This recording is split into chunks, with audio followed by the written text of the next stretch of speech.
He would have never thought he would die this early in his career. His name was Wenyu. He was a 4th grade warrior on his first mission with his new squad. Too bad they decided he was cannon fodder. His first assignment turned out to be a suicide mission. The main battle team used the newbies to bait out 5th grade mutant beasts. And they had no remorse for their actions. Wenyu couldn't believe his luck. He expected to accomplish more in his career as a warrior, not to be tossed to the side like trash. He put everything he had into his final stand, but it just wasn't enough. His death was assured and there was nothing he could do about it. Wenyu shot straight up in bed, confused by the turn of events. Why was heaven his pre-doomsday room? Or maybe this was hell? His bedside clock read May 25th, 2117. That date was at least a year before his eventual demise. He wondered whether he was being given a second chance. Had he really gone back in time? His cell phone had been annoyingly buzzing this whole time. His job was offering him overtime hours if he could make it in on his off day. There was no doubt about it, this really was pre-doomsday. Why was he being given the chance to redo his failures? He decided not to look the gift horse in the mouth. Instead, he would take this chance by the horns. This time around, he would be in charge. He wouldn't be used as someone's distraction. He would blaze a trail into the future. He decided to start his preparations immediately. If the outbreak hadn't happened, it would be happening soon. If he started immediately, things would be different. The experience gap between him and the others would be drastic. He had to reinforce that. He could hear his mother's screams from the other room. This was the very day it all began. His mom and dad had both become zombies within the first few hours of the outbreak. A zombie is a creature that has lost consciousness due to the corruption of the body by magical energy. Its strength and speed are slightly inferior to human beings. Its weakness is its magical core. It was a good thing he was planning a retreat out of the city. But this time around, he knew exactly how to use this knife. Each zombie's magical core was located in a different location. With his current knowledge, he could do more this time than just run away. He dashed forward, killing the zombie in a single blow. 1 grade 0 zombie killed, obtained 1 point. He was stoked. This time around, things were indeed the same. In his previous life, the system messages were a shock that took everyone a while to get used to. In the aftermath of the chaos, the world burnt. All forms of currency became worthless. And law and order slipped away from humanity. A new system of bartering became the standard.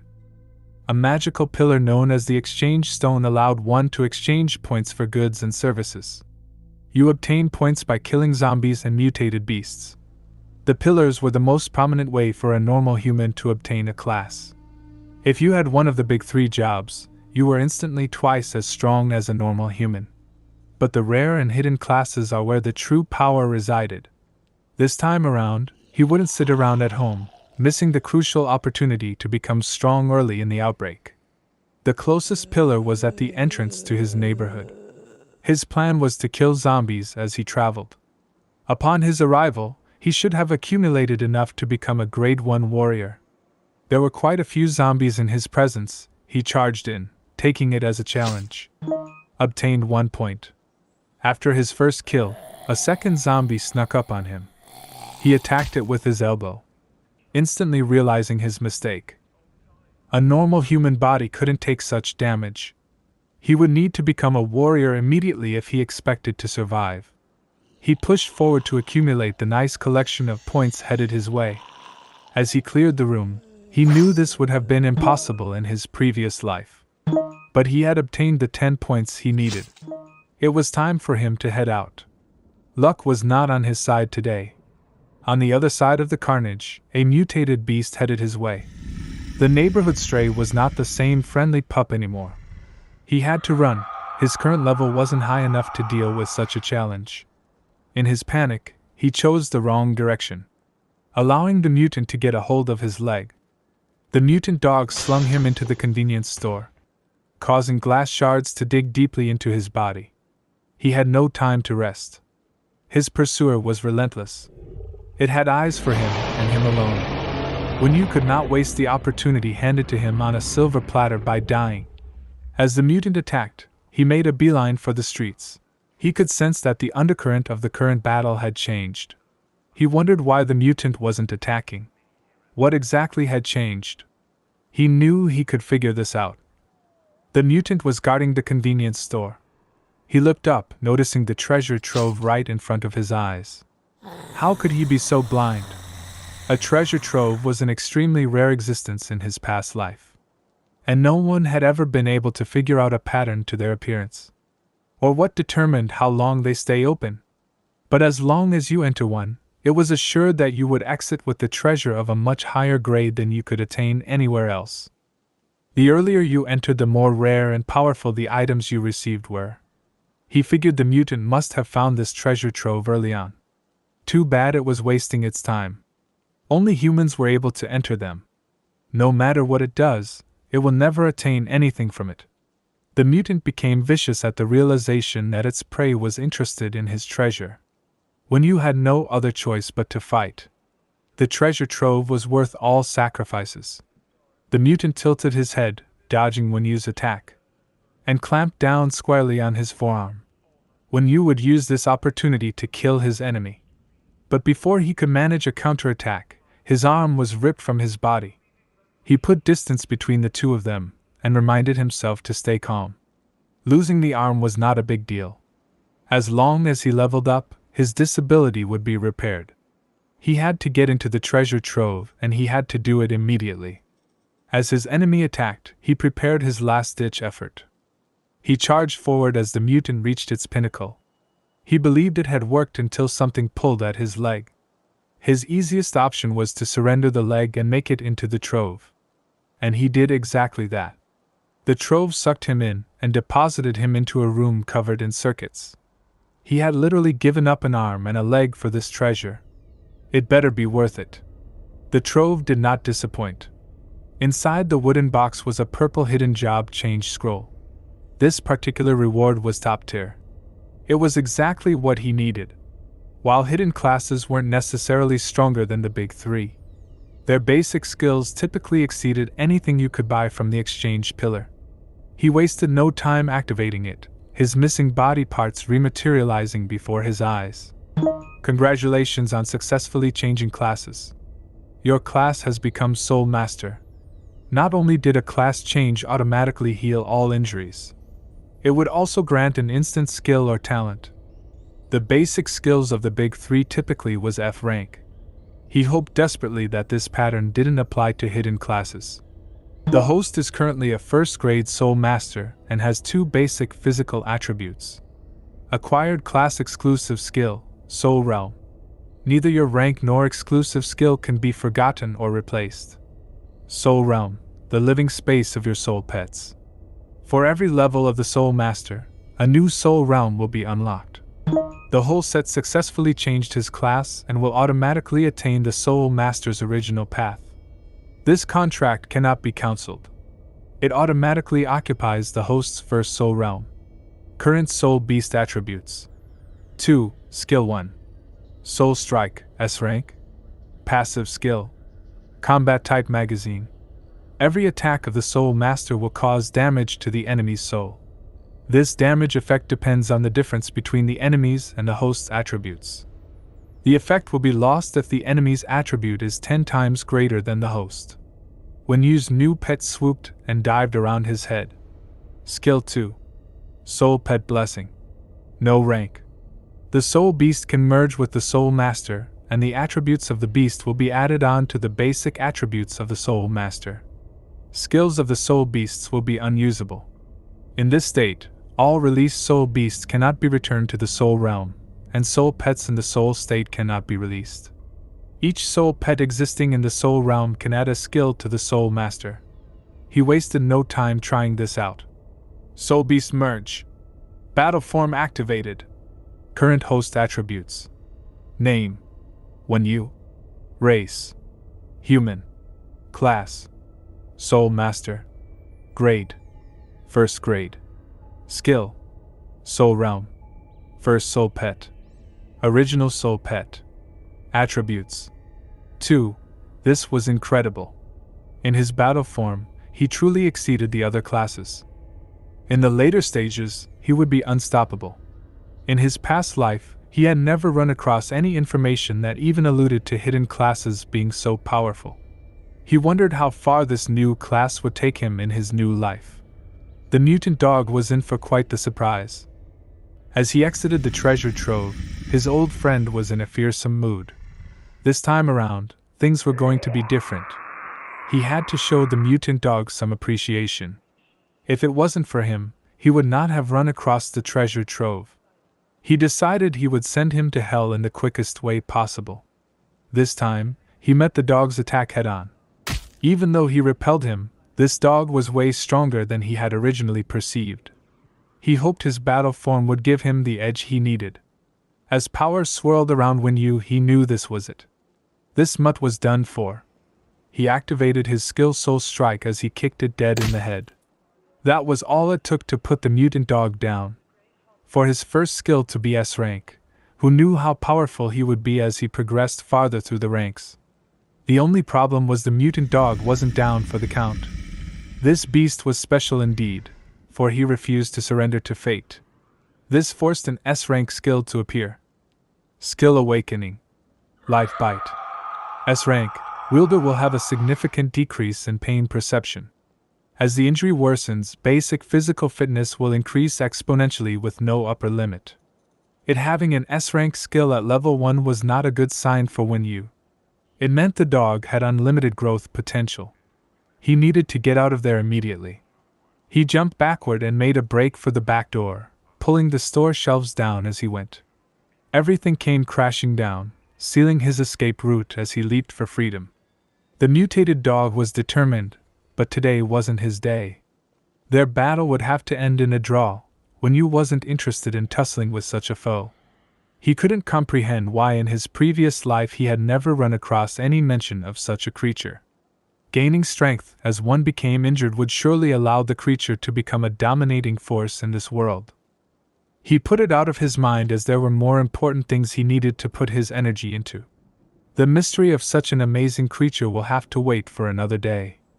A large treasure trove in Jiangbin Park would open soon, and he had to prepare for it. The treasure trove contained a rare skill known as the Black Book. There was no chance he would miss such an opportunity. He would need to make a trip to the exchange pillar to stock up on supplies. The sight that awaited him was unimaginable. A horde of zombies gathered around the plaza, exactly where the exchange pillar would be located.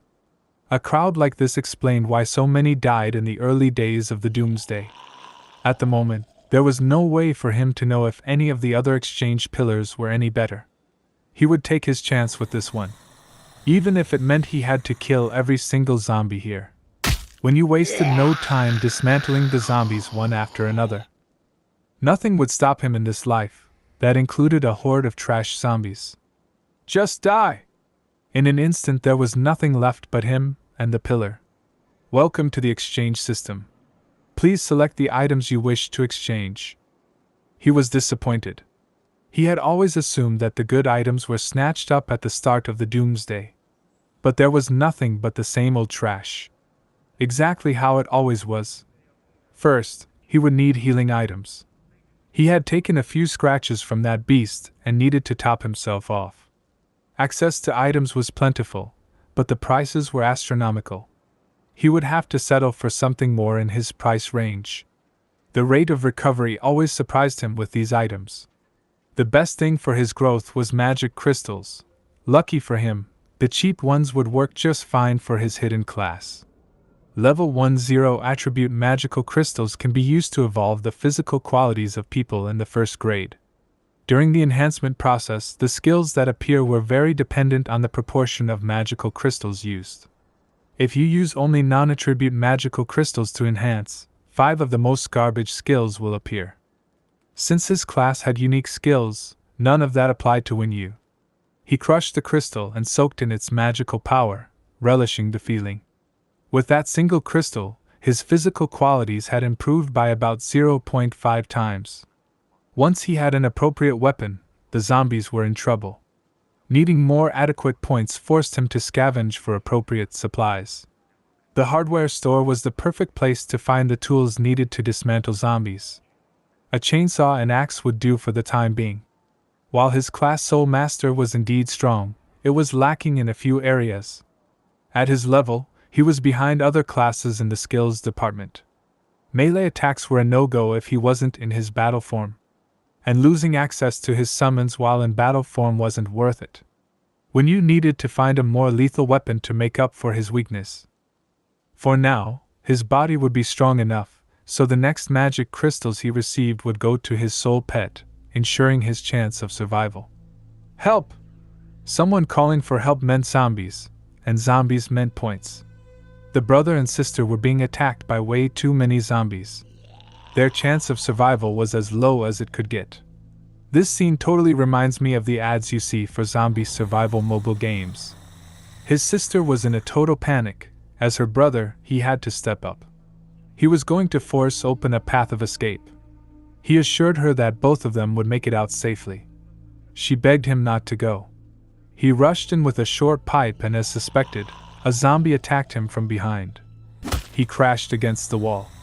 His future as a zombie was almost assured. His sister rushed to his side, tripping and exposing her back to the zombies. And just as she was about to join zombie kind, an axe flew in, smashing its head. When you informed her that Rule 1 was most definitely to never show your back to a zombie. Their hero had killed the zombie in one strike. And within moments he had cleared the room. He snapped them out of their daze. All of them had to get out now. A hero had appeared and saved their lives. The two followed his orders as he led them to safety. The way he moved was unbelievable. The two sat back and watched him destroy the zombies with ease. When you had guided the two to safety, the coast was clear, but they should limit where they wandered. They thanked him and he advised them to be more careful in the future. They wanted to know where he was headed and he informed them that he was on the lookout for weapons. The sister screamed that she knew exactly where he could attain them. The police station on San Howie Road had exactly what he needed. They had escaped from that location and it was completely surrounded by zombies. Zombies was all he needed to hear. He departed, shouting thank you as he left. He knew exactly where that police station was and hoped that the number of zombies would meet his expectation. As he neared the location, a number of bodies went flying right in front of his eyes. The place was covered in giant mutant rats. He wondered what exactly was going on at this police station. He shimmied up the closest pole to obtain a better viewpoint. What he saw astounded him. The rats and the zombies were in the middle of a massive battle. He knew there had to be people locked in the police station for this to be occurring. His recent luck seemed to be far from ceasing. The rats preoccupying the zombies meant points would be falling into his lap. He leapt off the roof, not able to stand the anticipation. The police station was in a dire situation. The captain was grieving over the loss of his daughter. Any second now, they would be breached by a horde of zombies. If things continue as they were, this station was going to be all of their graves. By the look in the police chief's eye, he had found a new purpose in life. He was going to get revenge for his daughter's murder. And he would go through all those zombies alone if he had to. At that moment, their barricades failed and the zombies rushed in. There was too many zombies. At this rate, his revenge was slipping away. And worse than that, his body had froze up. His death was only moments away. An axe flew into the station, saving his life. Outside, what they believed to be a person was going berserk. The system message: you have killed the level 1 zombie. You have gained 1 point. Repeated over and over as when you was having a field day. He was high on killing. He had already obtained over 1,000 points. His appearance frightened everyone inside. The police chief was amazed. This guy was doing exactly as he pleased with the zombies. The other officers knew it was time to escape and they were not interested in missing this window of opportunity. The chief eagerly introduced himself, but was cut off mid-sentence. When you wanted to know why he hadn't taken the opportunity to escape, he cut straight to the chase. Those mutated rats had killed his daughter, and he wouldn't rest until all of them were dead. In order to accomplish that, he knew he needed help from this stranger. There was no way the two of them would be able to accomplish such a goal. When Yu hated disappointing a father in such a situation. The police chief informed him he had a plan that would get the job done. He explained that originally there were only mutated rats in the police station. He had been slowly luring the zombies there in hopes the two would eliminate each other. But to his surprise, not only did the rats not decrease, they became stronger. His plan had completely backfired. All he did was feed the rats experience. But having a strong stranger in his presence had kindled a new idea. He had access to explosives. He was going to march into the rat's den and light it up. His only problem was once he was gone, he needed someone to clean up any stragglers that his explosives didn't take care of. When you knew he was dealing with a person who wasn't all there anymore. The chief went over the plan one more time. He was going to rush in and set off the explosives. If everything went successfully, when you would clean up anything that was left. But if the explosives didn't go off, he should just abandon this place and forget it ever happened. Is avenging her death truly worth everything? You've only seen the lackeys. The main rat is intelligent. He maliciously killed my daughter right in front of me. The chief was ready to lay it all on the line to accomplish his goals. He tucked his explosives under his arm and shouted for little bro to clear the way. And when you did just that in a spectacular fashion, he would do all he could to buy the chief as much time as he needed. When you had never met a truer man worthy of his aid. The chief rammed his way through the door. All that was left for him to do was to light the explosives, and him and his enemies would be gone from this world. Rat King, Level 2 mutated being. The smaller rats outside weren't the only ones who had flourished at the presence of zombies. If only he hadn't sent his daughter off to play in the office, she would still be here right now.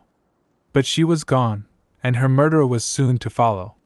When you had retreated to safety, but something was wrong. The explosives hadn't gone off, and all the rats were rushing to aid their boss. But without fail, the show was a little late, but spectacular all the same. The chief had done it. Now when you would keep his part of the deal. He would do his best to honor such a super cool old man. The explosives turned out to be everything the chief promised. There wasn't much in the way of stragglers. The plan had worked entirely too well. But there was a silver lining. The police station was littered with magical crystals. Primarily beast types, but there were a few surprises. His pet collected on the promised feast. The magical crystals would catapult him down his path to greatness. He owed a great debt to a man that wasn't here any longer. There was movement coming from inside the rubble. He rushed over. He would be sure nothing survived. He was sure he sensed movement, but so far there was nothing but rubble and fire. The king rat surged forward. He and the chief had both survived thanks to the lackeys, piling in to protect their king. Luckily, they were in terrible shape. When you wouldn't have much problem taking out a half-dead second-grade mutated rat. The chief was desperate to have his daughter's murderer slain. He begged little bro to finish the job. And to do it in a hurry. The mutated beast made a bad choice. Instead of retreating, it attacked. When you countered the attack with his first S-rank skill, Soul Strike. He reassured himself that all would be well as laser beams shot from both his eyes. The attack seemed to come directly from his soul. After the incident with the mutated dog, he felt it best to finish this with an axe blow to the head. Second-grade mutated rat has been killed. Obtained 153 points. The chief sent a silent greeting up to his daughter in heaven. He had avenged her, so she should have no problem resting in peace. When you felt honored that he was able to aid with such a task. He tossed a handful of magical crystals to the chief. Since he had survived, half was rightfully his. When you assured the chief that he was only able to obtain them because of his actions. When you said his goodbyes and got back to the task at hand. But as always, people wanted to know where he was going. His destination was Jiangban Park. The park was a hotbed of zombie activity. While he waited for the show to start, he checked to see how much he had progressed from his recent battles. Let's skip right to the important details this time. Both his personal grade and his class level were at their peak. He had 20 attributes and exactly 1,153 points. There, that was much better. Wen Yu was shocked that he would be progressing to second grade so soon. With the amount of progress he had attained, he should have no problems with whatever the treasure troves would throw at him. He had meticulously timed his arrival at the park to coincide with the opening of the trove. A great beast from his other life decided to make an appearance. Simba was a force to be reckoned with. He had a passion for killing zombies. And if humans strayed too close, he would fry them also. Wen Yu didn't understand why such a creature was in a place like this. In his previous life, Simba was a major catastrophe. He made an entire city his domain and ruled it with an iron fist. No monster could stand in his presence. If this is Simba's origin location, he must have destroyed everyone in the vicinity. Wen Yu would have to be careful if he wished not to attract Simba's attention. If he wanted to survive in such a place, he would need to get stronger. Wen Yu headed in the opposite direction to kill zombies while he waited for the treasure trove. A group of 4 brothers made their way into the park. Simba had been a barrier to their entry, but now that he was preoccupied with the zombies, they could head to their target location. Some of the brothers were reluctant to head into such a dangerous location. But the older brother insisted that with danger came treasure, and he knew for a fact that there was treasure here. Early in the outbreak, the group had been separated. During this time, the eldest brother had come across a silver vortex. Inside, he found a broken box with a map and a glowing pendant. It had to be a treasure map. There were no other answers for it. While showing the pendant to his brothers, it floated away. A giant vortex appeared in the air. To think a pendant would unlock such a trove. Wen Yu put his zombie grinding on hold as the treasure trove had finally appeared. He had to do his best to not attract the attention of Simba. If he could do that, entering the treasure trove would be no problem. Wen Yu's path was discreet, but he made it there in one piece. The treasure trove turned out to be a first-grade large trove. He leaped in, wondering exactly what type of trove awaited him. Hopefully while inside Wen Yu gained strength. Because upon his exit, he would need it. Welcome to the first-grade large treasure trove. This trove would definitely be filled to the brim with treasure. To his surprise, it seemed he had competition. The brothers soon noticed him. Luckily, their group possessed cooler heads because some among them would have resorted to violence instead of using diplomacy. The eldest brother insisted on gaining intel on their enemy first. If he ended up being weak, they could always kill him at a later time. The brother introduced himself and reassured Wen Yu that he had nothing to fear from them. Wen Yu approached the brothers with little concern for his safety. For violence was prohibited between humans in a treasure trove such as this. If it wasn't for such a rule, they wouldn't have had the opportunity to debate his safety. Because of their hostile intent towards him, if they received anything good, the chance of them living long enough to use them were slim to none. The trove presented the rules to everyone. Attacking each other is not allowed in the treasure trove. Those who break this rule will be expelled from the treasure trove. Survivors can enter the challenge arena through stone pillars. The challenge increases in difficulty level by level. Please note that once the challenge begins, you can only choose to exit after each stage is over. Challengers are advised to attempt according to their abilities. Those who pass the highest difficulty will receive the ultimate treasure in the treasure trove. Then the treasure trove will close permanently. Ultimate treasure was exactly what Wen Yu came for. Things were starting to get interesting. Hey, first come first serve, I'll be the first challenger. Level 1, normal zombies. There were different types of treasure troves. The good ones were friendly with bountiful rewards. Then there were the evil ones that always put you in dangerous situations. But the evil ones couldn't hold a candle to the extreme ones. Those always ended in a massacre. The aggressive brother wasted no time with the first round zombies. And by the looks of it, this treasure trove was most definitely friendly. This meant that the difficulty of this treasure trove would be concentrated in its final level. First level challenge successful. Rewarded with a F-rank steel sword. Would you like to challenge the next level? The difficulty rose. 3 zombies attacked the brother at the same time. With a single swift strike, he dispatched all three. Second level challenge successful. Rewarded with an F-rank protected suit, would you like to challenge the next level? When you knew the brothers wouldn't be smiling for too much longer. The difficulty level should be ramping up right about now. He tried to warn them, even though he knew they wouldn't listen to a stranger that had a high chance of being their enemy. A large zombie with 4 attributes dropped into the arena. This particular challenge turned out to not be a cakewalk like the others. The zombie wasted no time slamming the brother into the ground.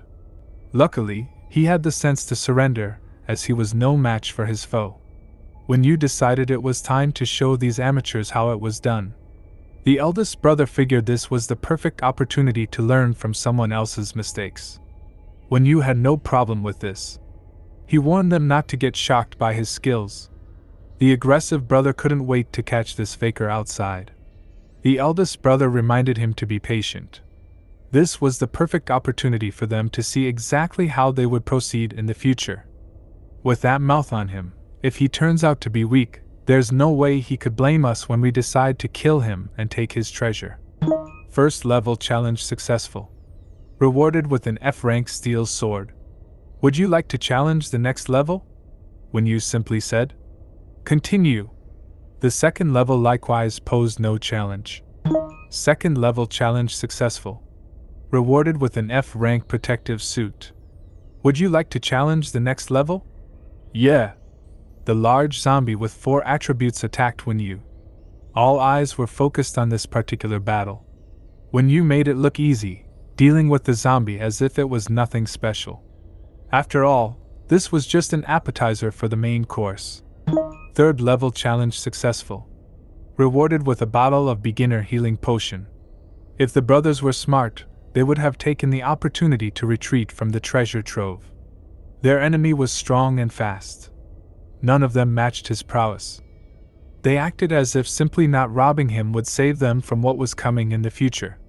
When you wanted the next level immediately. The challenge had hyped him up and he was ready to do some more damage.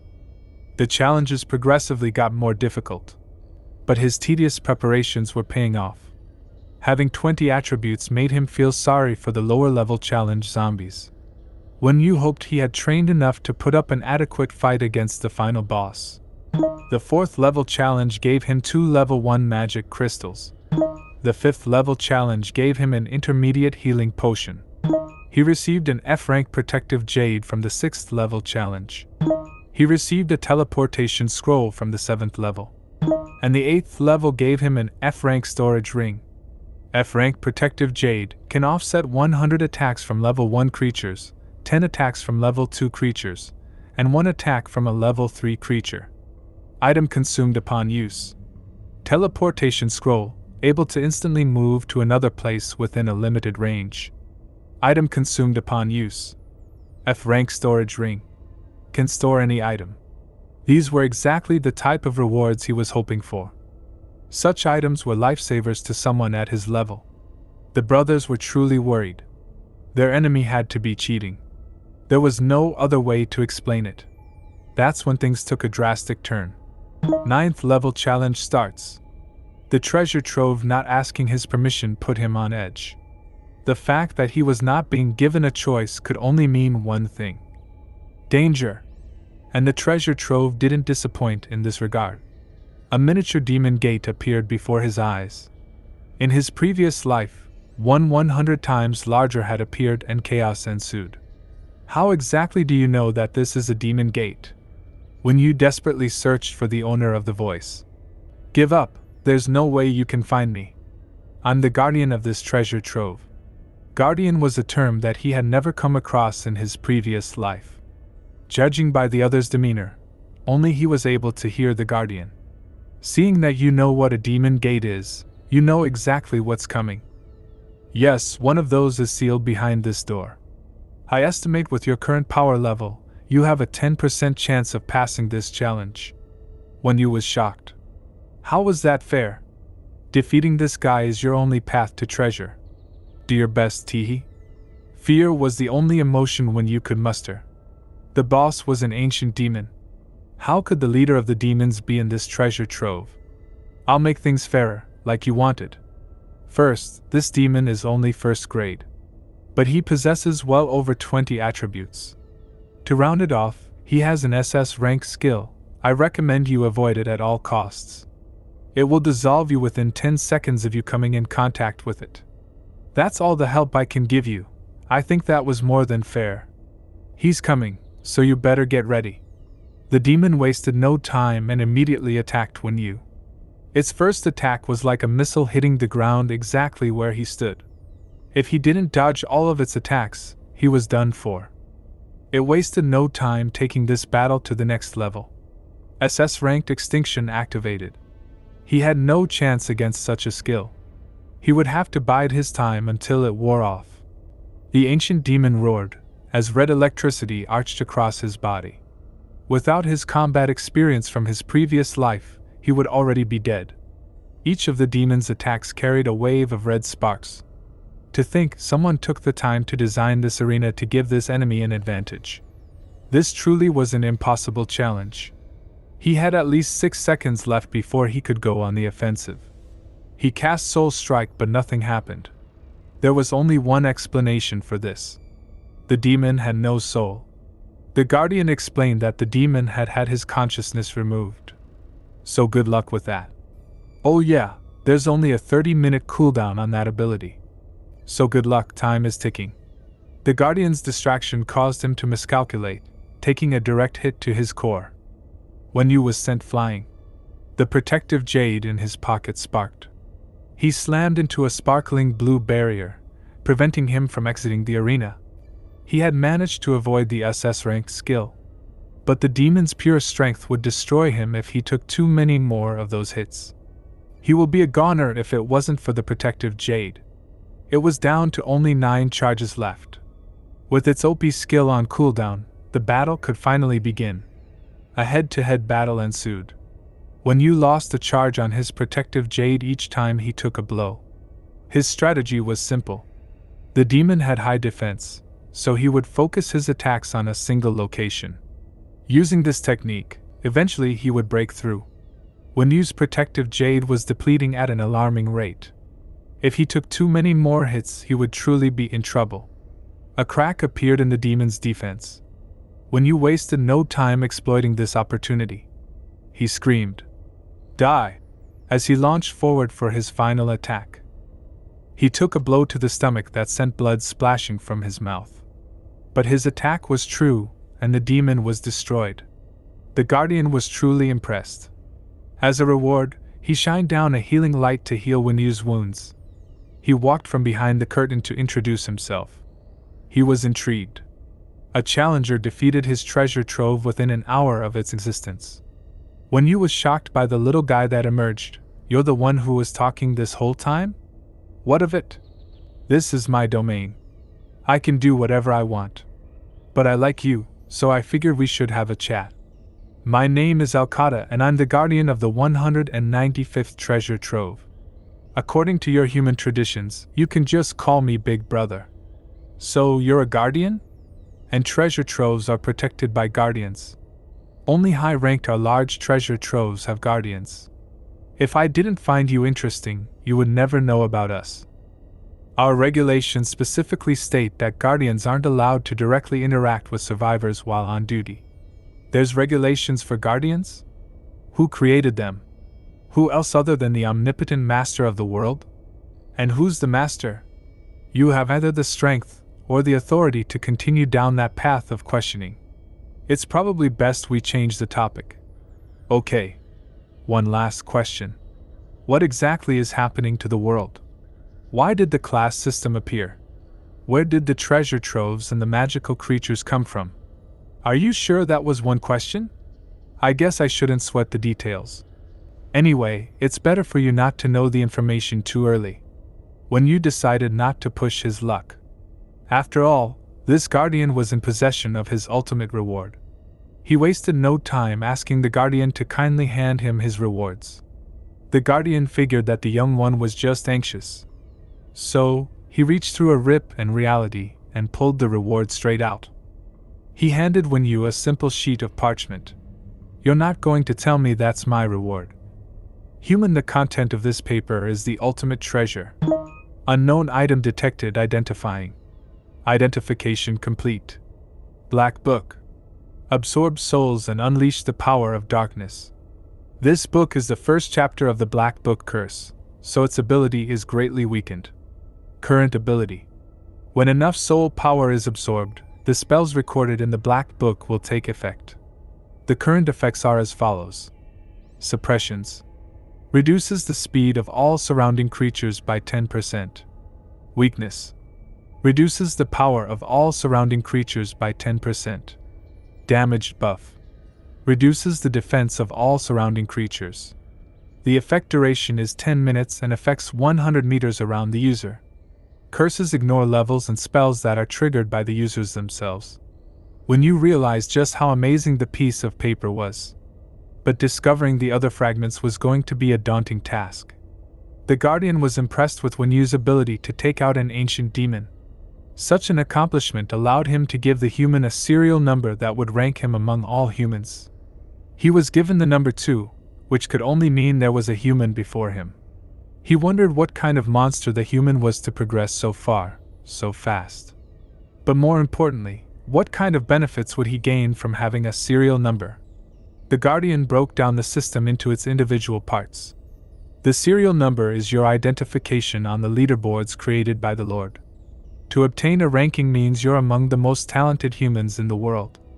And for the benefits you speak of, having a serial number means you'll be able to receive support from the Guardians of the Treasure Lands.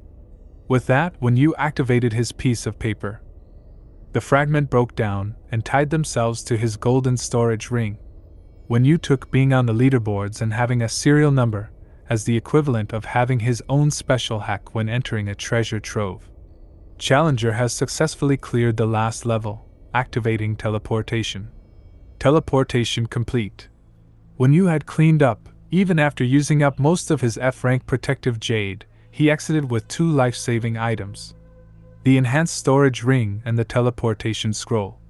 He wasn't even given time to relish in his success before the brothers interrupted him. The group was polite as can be, with giant smiles spreading across their face. They hoped this new big brother would be willing to join them on their journey. Wenyu couldn't understand why this group was still around. He was sure they were intending to jump him as soon as they all exited the treasure trove. The group of brothers had no shame. They were willing to bend their knees completely to the ground in an attempt to sway him to their side. But Wenyu had no use for the weaklings that brought him 0 benefits. After witnessing their skills on the inside, he knew he had nothing to worry about. If they chose to cause him any trouble, he would simply take them out as soon as they exited the treasure trove. The younger brother with anger issues wasn't interested in belittling himself. He threatened that one day their group would surpass him in strength, and when that day comes, they will show him no mercy. The others quickly silenced their immature little brother. Since it was clear that Wenyu was unwilling to accept them, the group bid the survivor farewell and headed out of the treasure trove. As the 4 brothers exited the portal, an immense presence lay in wait. The youngest brother wasn't interested in taking the losses lying down. In his opinion, the 4 of them could easily take the bastard if they caught him unaware. But the one-eyed mutant beat him to the punch, slamming the aggressive brother into the ground. As his brothers stared on in shock, Wenyu made his entrance back into the world. In the distance, his old foe was easily dealing with his enemies. The mutant dog was the last thing he ever expected to be waiting for him upon his exit. The beast lost all interest in the brothers the moment his eye landed on Wenyu. He quickly sent the brothers flying as he rushed toward his enemy. The persistent beast was leaving Wenyu with no choice but to dispose of it once and for all. The fearsome one-eyed foe dived in headfirst, only to be left with a fatal wound triggering his S-rank skill, Survival Instinct. Wenyu was seriously getting tired of this mutt. He knew the battle to end this beast would bring him too close to his own death than he would ever be comfortable with. He dived headfirst into the challenge that would not only test his limits, but the beast's S-rank skill as well. The first attacks came in so fast and so hard that it sent both of them careening in opposite directions. Wenyu slammed into a pole and the beast tumbled across the ground. Wenyu couldn't believe what he was witnessing. The mud had powered through his soul attack like it was nothing.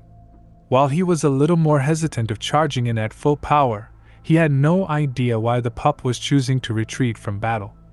There was no way his single attack had traumatized the one-eyed beast. Seeing as how One Eye was choosing not to fight, he had better things to do with his time. The next time they ran into each other would truly be the last time.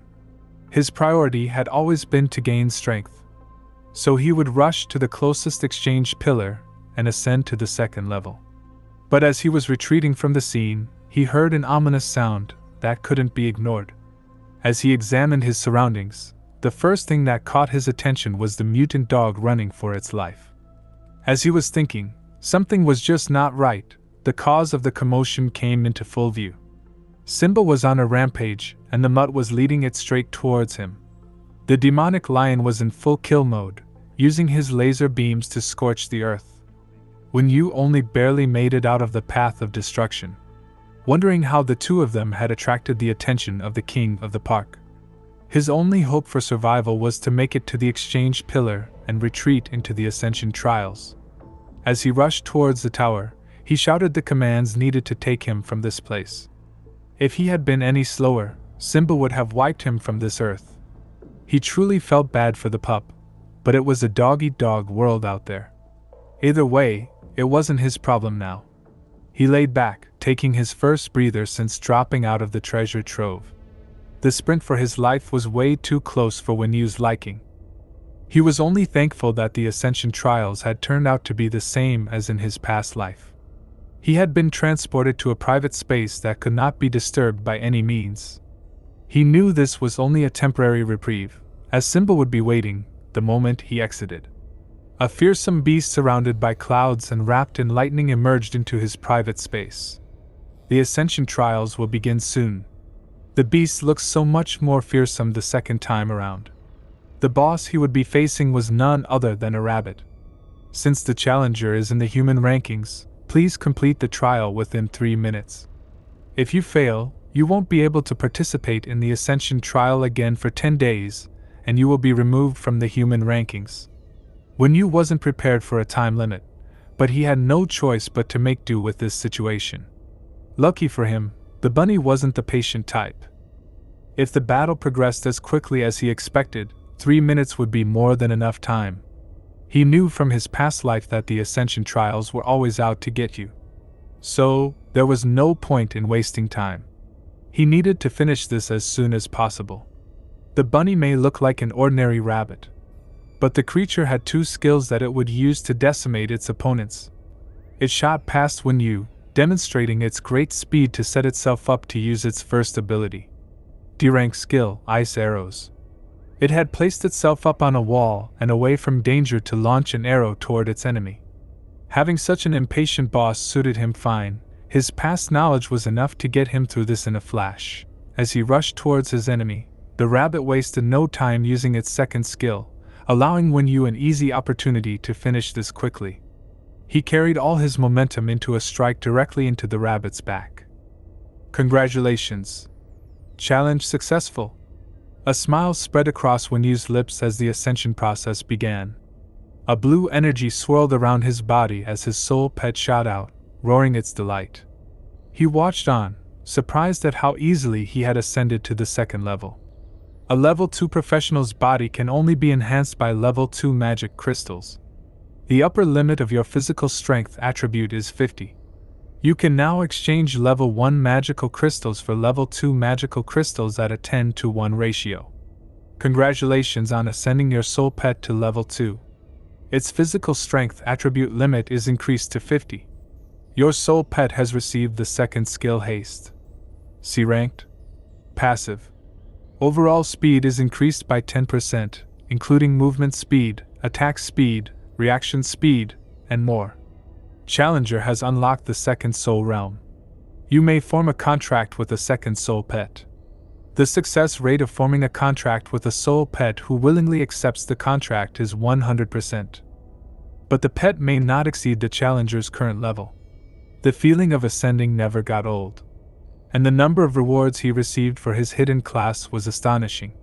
While his strength attribute had only increased by 0.5, His soul pet had obtained a second skill, and now he was able to form a contract with a second soul pet. This was nothing short of a jackpot. He had gotten so caught up in the battle, and his rewards, that he had forgotten that he was hiding out from the fearsome beast, Simba. The challenger will be teleported out of this space after 30 seconds. All his joy came crashing down as he realized the predicament he was in. His ascension trial hadn't eaten up as nearly as much time as he hoped. All he could do was find a way to survive. As he was forced from the ascension space, the one-eyed mutant dog's S-rank skill forced its way into his brain.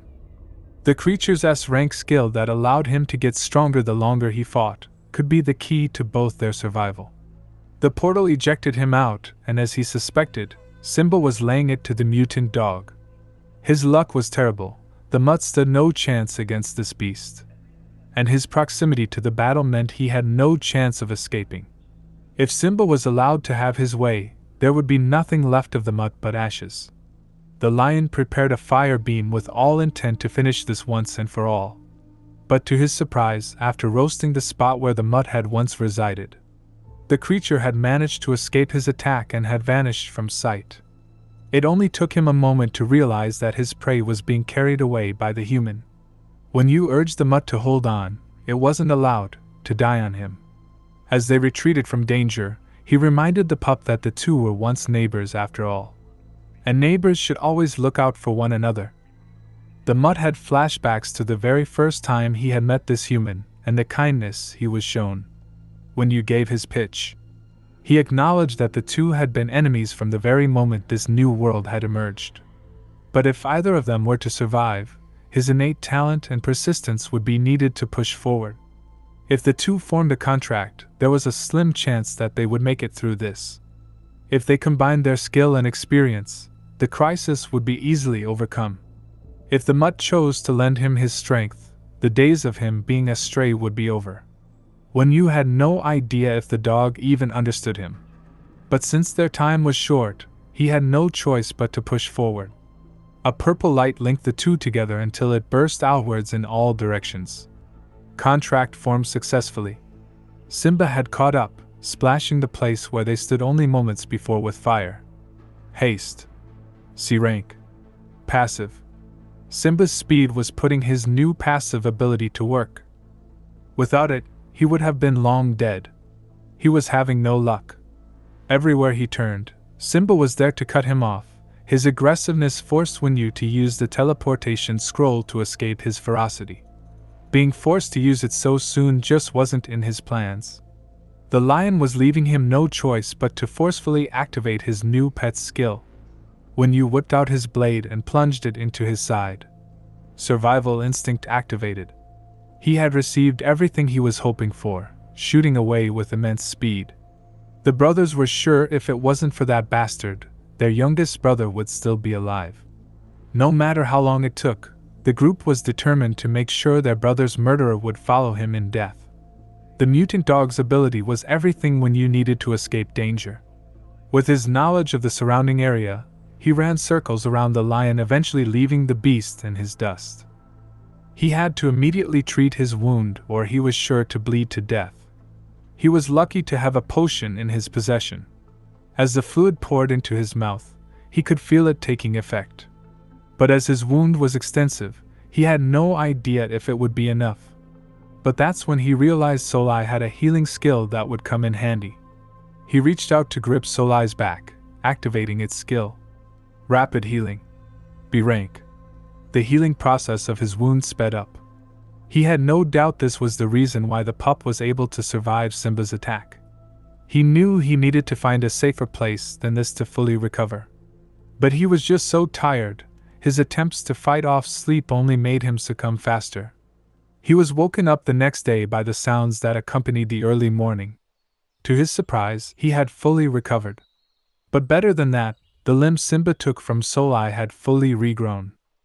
To his astonishment, the relationship between a soul master and their pet was more than a simple master-servant tie. Not only had they both recovered at the same time, but the two had built an emotional bond. The trust they had put in each other guided them through a rough night, but it was only the beginning. going forward the two would be entrusting their backs to each other. And eventually, Simba would die by their hands. Their moment of bonding would have to end, so why not by the hands of the incoming zombie attack? The horde of zombies that forced their way into the log cabin was unnatural, to say the least. There was no way a group as big as this could have naturally formed in such a suburban area. As the two prepared to carve their way out of the cabin, wondering why so many zombies had appeared in the first place, a noise Wenyu hadn't heard in a while came rushing in their direction. As a giant armored truck slammed into the side of their building, crushing the group of zombies in the process. The two were shocked by the sight of such a monstrosity. As they stood on standby, waiting to see if new enemies had emerged. But the friendly chatter coming from the vehicle said otherwise. What could only be the leader waved to them, inquiring about their state. Normally Wenyu wouldn't accept assistance. But this scenario was so intriguing, he had to see it out. He and Solai hopped aboard the truck into an instant conversation about how lucky they were to be alive. All the commotion was attracting more attention than any of them was willing to deal with. So the driver was ordered to get them out of there. He immediately put his foot down. The smile that spread across his face was built off of adrenaline alone, and he gave the call for them all to sit tight. It didn't take long for him to be thankful he had accompanied them. A sight that he had only heard of was taking place before his very eyes. The group was using a fishing net to capture level 0 zombies. Wenyu was shocked that the procedure was being used so soon after the start of the apocalypse. The leader explained that back at their base, they had individuals who had 0 combat experience. The zombies they collected would allow them to unlock their professions, and in the process build a stronger community. Their horde was hooked up behind the truck and would be dragged back to base. It didn't take long for the group to become interested in Solai, wondering exactly how Wenyu came across him. He gave a one-word response of hidden profession. Nothing surprised any of them anymore. Hidden professions were something that was easily plausible in this messed-up world.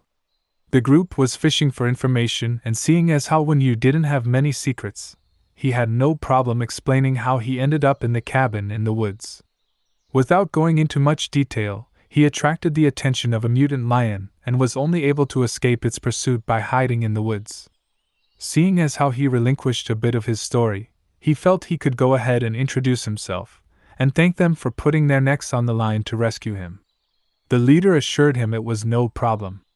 In times like these, you have to look out for your fellow man. His name was Sun Rei Xing. They were all from a small place nearby where a group of survivors were gathered in a safe environment. The walls of their small city came into view. The heavily fortified location was indeed a sight to see. They pulled through the gate to a crowd who had eagerly been awaiting their arrival. And the group of zombies were a welcomed sight. He explained to Wenyu that before the apocalypse, he was a truck driver. After seeing countless family and friends die, he decided it was his responsibility to guide his neighbors to a safe location.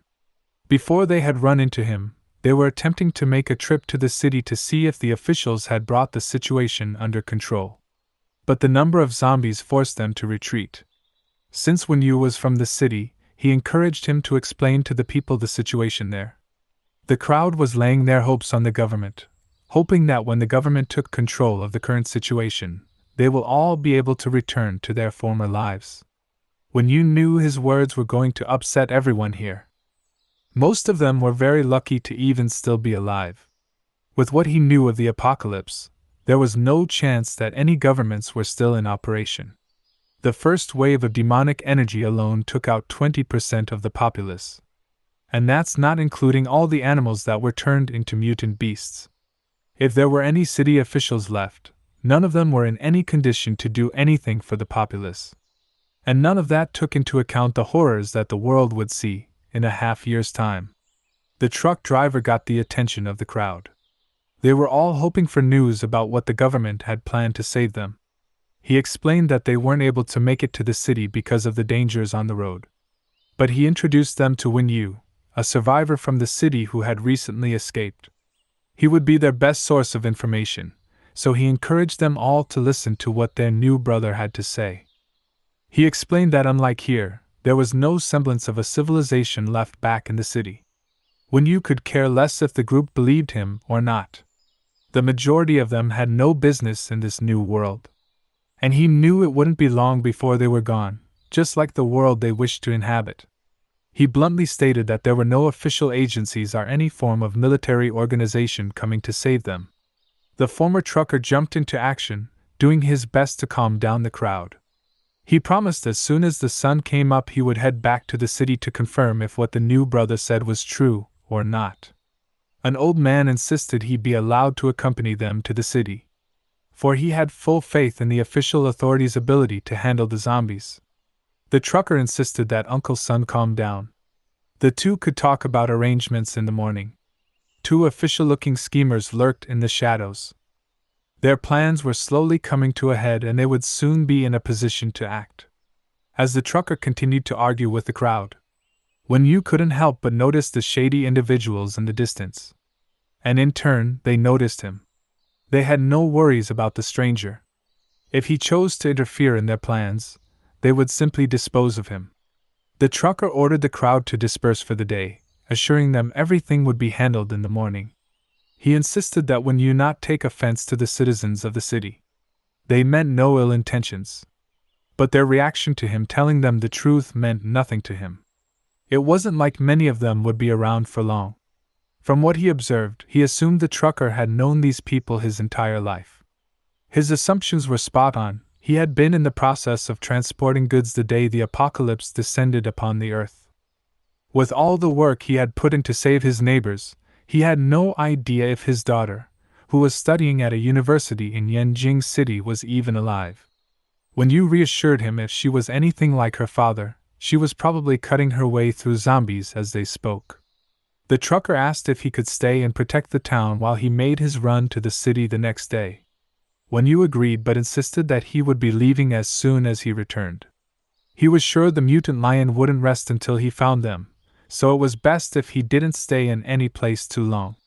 The trucker understood such a life and didn't judge him for it. But outside the city, things weren't entirely right. A mutant rat was out scavenging for a meal, but instead of the mutant rat partaking in a bit of veg, the plant reversed things and devoured the rat. In a back alleyway, the group of shysters were preparing the steps needed to rise as the ruling body of this town. They had no intentions of freely allowing Sun Rei Xing to rule over this place. His downfall would be none other than his precious Uncle Sun. The crooked uncle was willing to do anything to ensure that the trucker's plan never succeeded. The shysters' plan was simple. All Uncle Sun had to do was light an incense the moment they left the town, and everything would be taken care of. It was way past the old man's bedtime, so he headed off to get rest before his big day. The shady shyster was worried about leaving such an important task up to the senile old man. But seeing as how the shyster was none other than the official mayor of the town, he knew Uncle Sun, believed in his official status, and would back him fully. It was a pity the trucker put so much effort into keeping these people safe. And to think they would be the very ones to betray him. Even the trucker's own men were willing to betray him for nothing more than the simple promises of money, power, and women. The incense was a little something the mayor had retrieved from a treasure trove. The group headed out bright and early the next morning with a scent trail marking their path. The old uncle had no problem covering up his treachery. For he insisted, the incense was to pray for their peace and safety on their trip.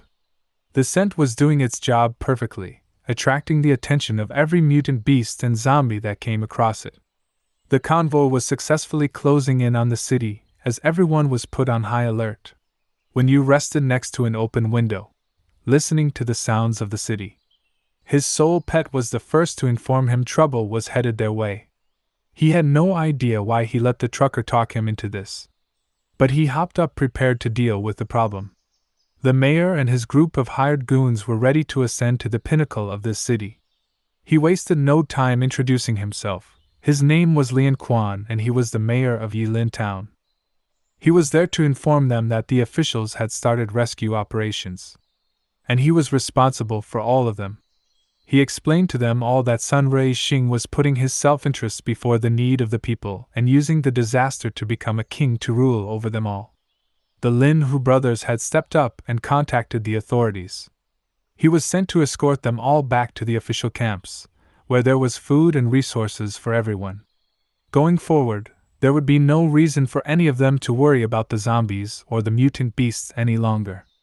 The shysters had even gone so far as to plant rabble-rousers to sway the opinion of the crowd. Without much work, they had easily taken control of the citizens. Everyone was ordered to form an orderly queue, for there were vehicles waiting to take them away. But when Yu had heard enough, it was time for him to make his entrance. It wasn't like he cared, but a promise was a promise. He would make sure the truckers' camp stayed safe. Because of that, none of the citizens were allowed to leave. The mayor didn't care who he was. If he meddled in their affairs, there would be trouble. When Yu wasn't going to argue whether the mayor's claims were true or not, he was keeping things simple. No one was allowed to leave town until morning. If the mayor had to be violent, he was willing to go there for the people. When Yu assured him he didn't understand the situation, but he would soon. Before any of them could move, he set Solai loose on them. He opened his attack with a stun, as when Yu instructed him to avoid the mayor and anyone without a profession. Otherwise, he had no need to show anyone else any mercy. The pup wasted no time handing it to the group. All you could hear was their screams as they begged for mercy. It was over as quickly as it began, as none of them was capable of holding up to the onslaught. He was sure the mayor now understood the situation. When Yu was the one with the power here, as he walked away, he suggested that they should stay put until the trucker returned from his trip. As he headed back to his bed, a little one made sure everyone knew that Big Brother was scary. The mayor had no choice but to wait. But as things stood, he wouldn't be waiting long. As the guards sounded the alarm that the trucker was on his way back at that very moment. From the city walls, the armored truck could be seen with a dust cloud pluming up behind it as it raced across the field towards the city. The trucker was furious. Returning to his home was the only thought on his mind. There was no way he would ever leave his daughter in this world alone. The treacherous situation that led the trucker to this point occurred no earlier than a few hours ago. The convoy was only about a half an hour's time from the city, when the group was ambushed by a large horde of mutant beasts. The leading trucks had no chance. They were taken out of the equation before the trucker had a chance to give them orders. His quick thinking allowed the armored truck to make it out safely. But in the end, he was the only one to make it back to the town. When you watched as the truck slammed into the side of the city's walls, it was instantly engulfed in flames. He rushed in, determined to pull the driver out safely. As he sent the door flying, he was informed that everyone was destroyed by the horde of monsters that would soon catch up to them. When you look back to see that the group wasn't far off. At this rate, there wouldn't be enough time to secure the city. The citizens rushed for cover as the horde barreled forward, intent on destroying everything. When Yu wasn't too worried as he could see Solai was already busy cleaning up the mess. The pup wasted no time going after the level 1 mutant beasts. The number of wolves easily overwhelmed him, forcing him to activate a skill. S-rank skill. Berserk Rage activated. He tore through the mutants, easily ripping their heads from their body. The display allowed Wenyu to get a better understanding of the S-rank skill. When not threatened, it was a 3 times combat ability boost. Its true power only came when your life was on the line. Solai's recoverability couldn't keep up with his fighting style. Because of this, it will be the first to go when something better came along. The truck driver was impressed by the fearsome pet. But when you assured him he was more a beast of war than a simple pet. Either way, the trucker thanked him for saving his life. After collecting the magical crystal and using it to empower himself, Wenyu updated the trucker on the town's problems. He bluntly stated that the mayor was trying to undermine his authority and relocate the citizens. And with that, it was time for him to make his exit. But before he could make it through the gate, he was stopped. He trusted Wenyu's opinion and asked him if he believed what he was doing here was right. Wenyu could only answer that question if he knew the trucker's motives. Either he was doing it for himself, or he was doing it for the people. His answer would change depending on which it was. The trucker's obvious answer was for the people. Wenyu gave him 2 choices. The first was to lead them like he had been up until now. But with the losses he suffered today, there was no way he would survive more than 2 months. His second choice was to join the treacherous mayor's base. With this choice, everyone's chance of survival would go up, but he would lose all authority. The trucker understood and decided to make the decision that was right for the people. The trucker went right to the mayor and offered to join him for the sake of the remaining survivors. The mayor welcomed him with open arms and insisted that he call him brotherly from now on. Seeing as how their goals were always the same, they would fight together to resist this disaster. Brotherly instantly put the trucker's expertise to work, inquiring if there was any chance they would be able to recruit Yu. But he assured Brotherly that the young man was a wanderer and wouldn't stay anywhere for long. Yu and Solai headed out on their journey with the intent to avoid Simba at all costs. A little ways out of town, the two reached the farmlands. It wouldn't be long before they reached the next small town. But as Yu stared into the endless fields, he had a strange feeling. He instructed Solai to speak softly so as not to attract attention. With no other choices, they had to pass through these fields. Yu decided to send Solai out as a tester. The pup didn't appreciate being tossed under the bus, but his master reassured him that this was the best way. If anything happened, he would easily be able to pull him out. After being wished good luck, Solai rushed forward, making as much noise as possible. But there was no need for him to worry. The plant creature was ready and waiting for any form of disturbance. It instantly wrapped Solai up, impeding his movement. Yu couldn't believe he had sensed this level of danger. Whatever this creature was, it was easily mummifying his pet. Solai had been in the clutches of the plant long enough. As his master reassured him everything would be fine, he used one of his exclusive summoning abilities. Second Soul Realm activated. Solai vanished from the midst of the vines and emerged out of a portal well out of the range of danger. Yu congratulated him on the successful mission. But before he could receive any attention, the creature snapped out, intent on recovering what was lost. Yu hopped into battle mode, shortening the vines as they reached for him. His first observation is that the mutated plant had reached its limit right before reaching him, meaning its attack range was no more than 10 meters. He ordered Solai to find them a gap where they could break through. There couldn't be so many that they couldn't find a way safely to the other side. As he rushed to find an exit, the creature easily captured him once again. Second Soul Realm activated. Yu's instincts allowed him to free Solai as soon as he was caught. His second attempt at escape gained them more valuable intel. It seemed the creatures were able to freely move underground, allowing them to ambush their prey at an opportune location. Yilin town was in serious danger. It wouldn't be long before the creatures encircled the entire town. Time was of the essence. They needed more people as quickly as possible if anyone was going to have a chance of escaping. Back at the camp, the survivors were blissfully unaware of what was headed their way. In the mayor's new camp, everyone was expected to pull their weight. This included the elderly and small children. The trucker protested the manual labor that was being forced upon the weaker citizens. The mayor insisted that this way of doing things was as fair as things could be. Anyone capable of contributing to the defensive encampment was expected to do just that. Allowing the ones who couldn't to do what they could made them contributing members of their society. When joining, the trucker only had one request: that everyone be treated equally. He really hoped the mayor wasn't going back on his promise this early in their arrangement, as he headed off to rest for the night. As soon as he was gone, the mayor and his second hand got down to the dirty business. The trucker was pretty strong, so the mayor wanted to keep him around at least for a little longer. But with that being said, there was going to be some unfortunate accidents among the useless population of their encampment. There was no way they were going to tolerate feeding people who couldn't pull their weight. A guard rushed in, informing them that the dangerous guy with the big dog was headed to the command tent. Before the mayor had any time to prepare himself, Yu and Solai strolled in. The mayor was excited to see that they had returned.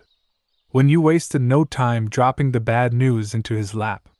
He had all intentions of leaving, but as it stood, no one would easily be able to leave the town. He explained that the entire town was surrounded by mutant plants.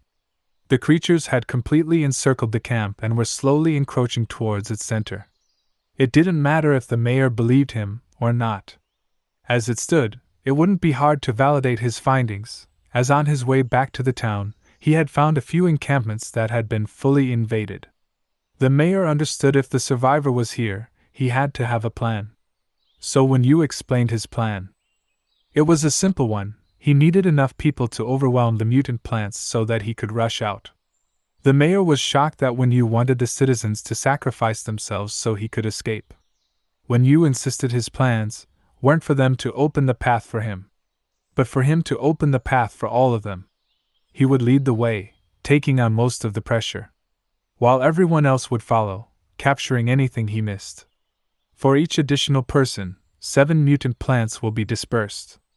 More people only mean the less weight everyone will have to carry.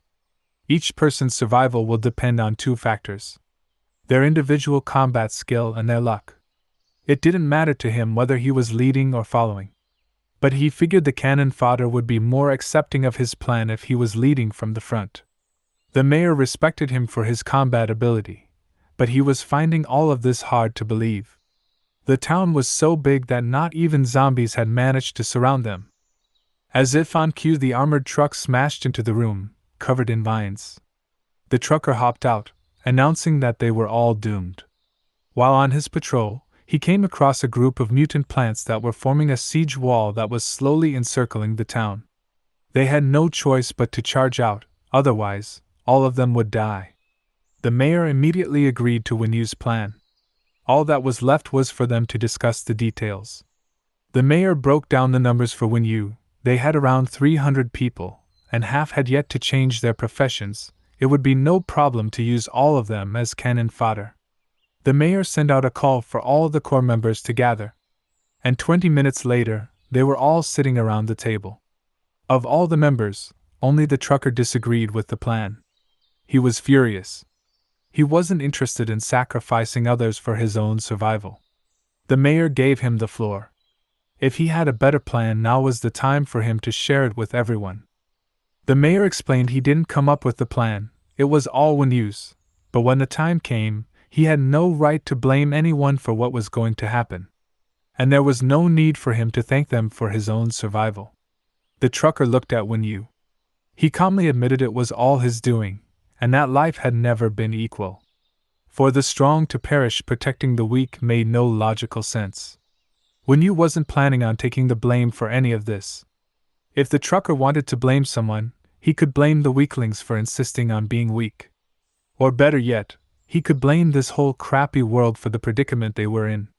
They could either all die together or move forward with the plan. As the trucker attempted to come up with ways to save the young and the old, Wen Yu cut him off and asked him a simple question. Whose life is more important, yours or other people's? The question threw the trucker off guard, as he wasn't able to give a truthful answer, so he gave none at all. With that, the mayor proceeded to conclude the meeting. They were all to spread the news that Chai He Town had been restored to its pre-apocalypse glory, and they would all be moving there. No one had a choice in this matter. If anyone refused, they were to be put down immediately. It was a regrettable decision, but it had to be done. The trucker left, acknowledging that the rest of them were all cold-blooded. Wen Yu asked the mayor to keep the trucker under surveillance. If he chose to start any waves, they were to kill him immediately. The next day's plans were too important to be spoiled by one man. The mayor was taken aback. He was sure the two had a close bond. When it came to Wen Yu's survival and his ability to move freely in this world unmolested, bonds and ties meant nothing in comparison to his life. The mayor had nothing but admiration for a man who took his life into his own hands. The only other worry Wen Yu had was the mutant plant's ability to grow stronger throughout the night. To counter this, he intended to spend his time before their escape slaughtering all the zombies and mutant beasts in the area. He inquired whether the mayor had any more of the lures he used to destroy the truckers' convoy. The mayor was shocked to find out that his treacherous plan wasn't as secretive as he believed. Wen Yu assured the mayor he knew things he couldn't possibly imagine.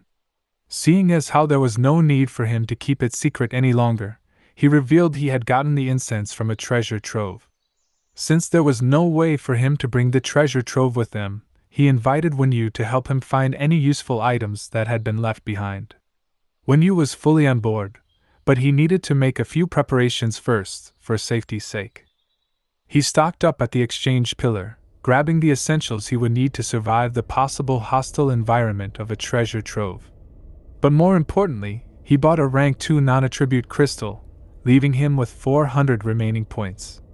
As he crushed the crystals in his hand, his attributes successfully increased to 25 points. Now that he was reinforced, there was nothing stopping him from entering the treasure trove. He rushed back to the mayor ready to get down to business.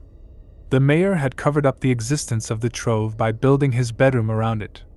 Wenyu was impressed and ordered the mayor to enter first.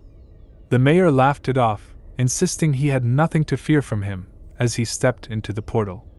Wenyu followed close behind, knowing in life you can never be too cautious.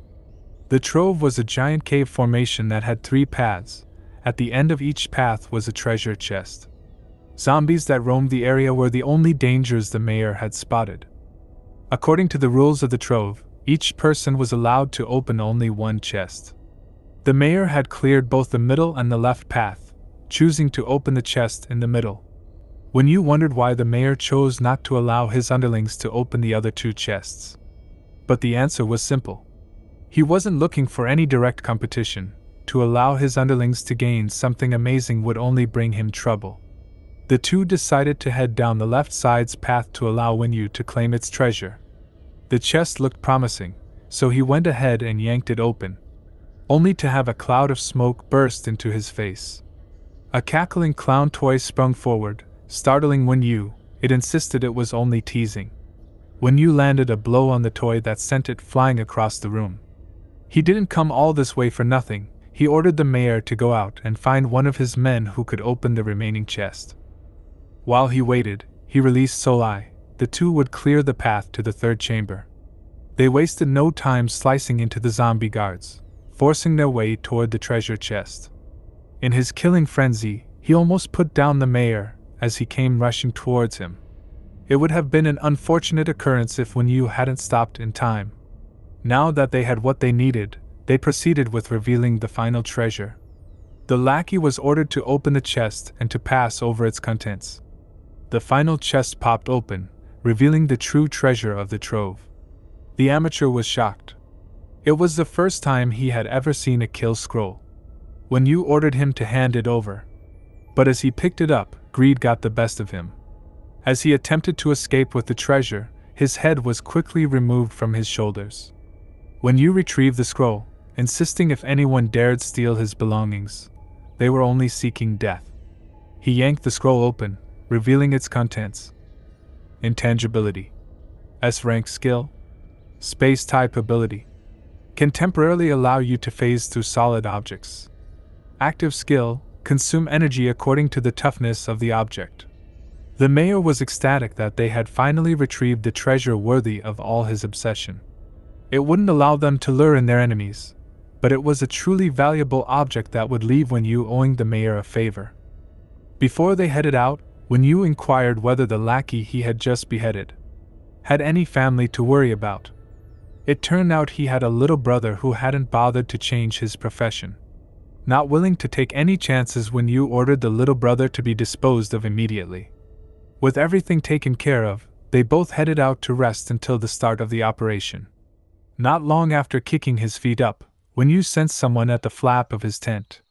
It turned out to be a beautiful woman, there to deliver his meal. She introduced herself as Bai Fei Fei, apologizing for disturbing him.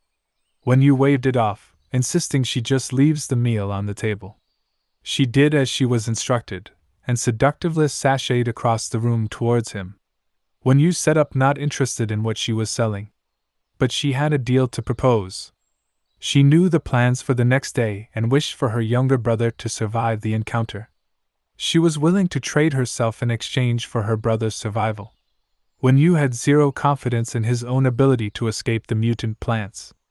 There was no way he would be dragging a burden along with him. He wasted no time rejecting her deal, causing her to drop to her knees and beg for his assistance. He called forth Solai to escort her out of his room.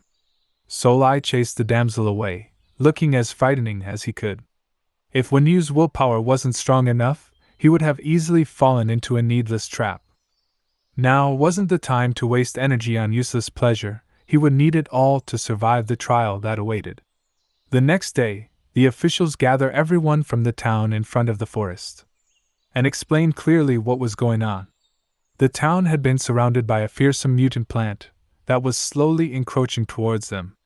The only way for any of them to survive was if they all charged out in mass and head for the safety of Chai-He town. The bluntness of the announcement only caused people in the crowd to panic. And as if it was scripted, a plant shot out of cover and snatched up a professional, dragging him back into the woods. The mutant plant was progressing faster than Wenyu could have anticipated. Their time was running short. If they didn't get moving, they would all be doomed. The attack caused the citizens to panic, but luckily the mayor was there to rein them all in. Being short on time, he gave them a choice. The ones who wanted to stay behind were to stand on the right, and the ones who wanted to charge out would stand on the left. There were only shouts of dissent from the crowd. They had all just witnessed a professional getting snatched up and pulled away. A normal person wouldn't have any chance of surviving this. The most vocal individuals decided to stay behind and find their own way to survive. The mayor's man stepped forward and dealt with the first person who decided to step to the right side. As the realization of their situation sank in, the mayor hopped down from the truck and rushed to the group. He informed them they had the right to stay behind, but if they did, he would be killing anyone who made that decision. So, he asked again, who here wanted to stay behind? Everyone understood clearly, and there were no objections to the plan to charge out.